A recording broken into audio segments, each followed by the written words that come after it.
طويل الشوق يبقى في اغترابي فقير في الحياة من الصحاب ومن يأمنك يا دنيا الدواهي تدوسين المصاحب في التراب অনেকে আছেন পিতামাতার কথা পছন্দ না হলে, তাদের ব্যবহার পছন্দ না হলে, তারা কোনো আদেশ করলে সেটা যদি পছন্দ না হয়, সন্তানরা তাদেরকে ধমক দেয়। কি দেয়?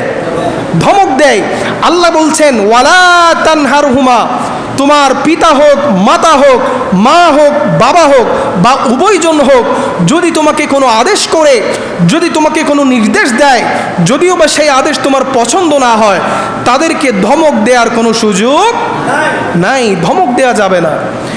এরপর আল্লাহ বলছেন ওয়াকুল লাহুমা কওলান কারীমা, তাদের সাথে সম্মানসূচক কথাবার্তা তোমরা বলবে। সুবহানাল্লাহ বলেন। কি বলেছেন? যে তাদের সাথে যখন আমরা কথা বলতে যাব তখন সম্মান দিয়ে কথা বলতে হবে, সম্মানসূচক কথা বলতে হবে। তারা অসম্মানিত হয়, অপমান বোধ করে এমন কোনো কথাবার্তা তাদের সাথে বলা যাবে না।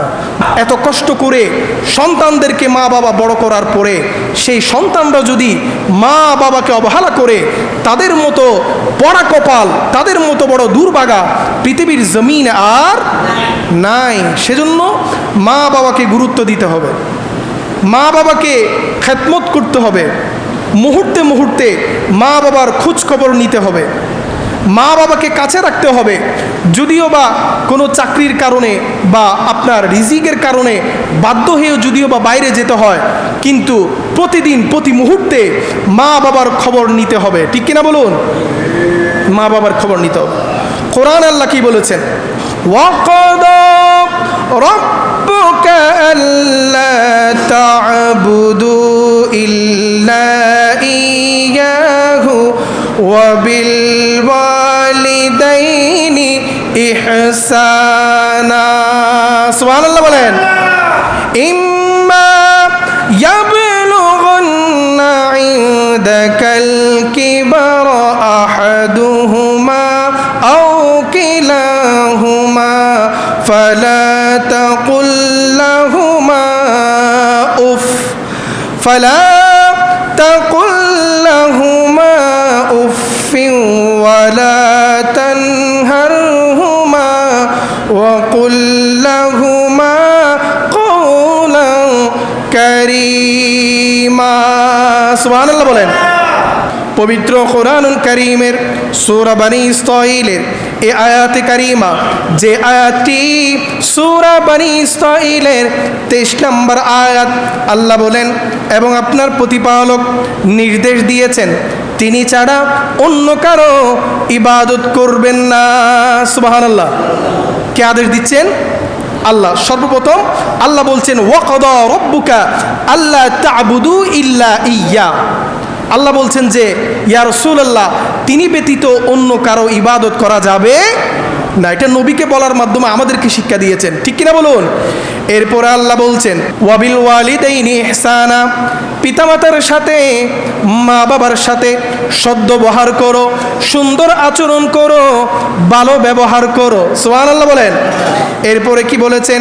ইম্মা ইয়াবলুগান্না ইনদাকাল কিবারা আহাদুহুমা আও কিলাহুমা ফালা তাকুল লাহুমা উফ। কি বলেছেন?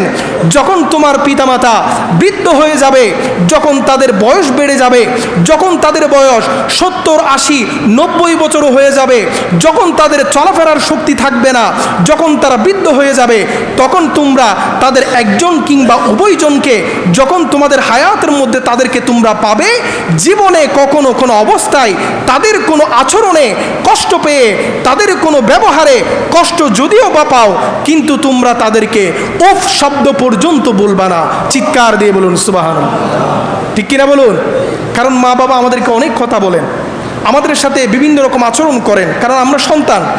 ওনার পরিস্থিতির কথা আমাদেরকে না বলেন আর কাকে বলবেন? ঠিক কিনা বলুন? সেজন্য মা বাবার কথায় আমরা মন ছোটো করব না। যদিও বা কথাটা কষ্ট পাওয়ার মতো, তবুও কষ্ট পাওয়া যাবে না। আল্লাহ বলছেন ফালা তাকুল্লাহুমা উফ, তোমরা তাদের কথায় তাদের আচরণে কষ্ট পেয়ে তোমরা উফ শব্দ পর্যন্ত বলো না, এটা আল্লাহর নির্দেশ। এরপর আল্লাহ কি বলছেন? ওয়ালা তানহারহুমা, এবং তাদেরকে ধমক দিও না।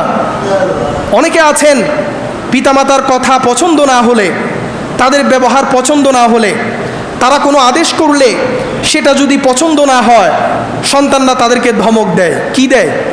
ধমক দেয়। আল্লাহ বলছেন ওয়ালা তানহারহুমা, তোমার পিতা হোক, মাতা হোক, মা হোক, বাবা হোক বা উভয়জন হোক, যদি তোমাকে কোনো আদেশ করে, যদি তোমাকে কোনো নির্দেশ দেয়, যদিও বা সেই আদেশ তোমার পছন্দ না হয়, তাদেরকে ধমক দেওয়ার কোনো সুযোগ নাই, ধমক দেওয়া যাবে না। এরপর আল্লাহ বলছেন ওয়াকুল্লাহুমা কওলান কারীমা, তাদের সাথে সম্মানসূচক কথাবার্তা তোমরা বলবে। সুবহানাল্লাহ বলেন। কি বলেছেন? যে তাদের সাথে যখন আমরা কথা বলতে যাব তখন সম্মান দিয়ে কথা বলতে হবে, সম্মানসূচক কথা বলতে হবে। তারা অসম্মানিত হয়, অপমান বোধ করে এমন কোনো কথাবার্তা তাদের সাথে বলা যাবে না।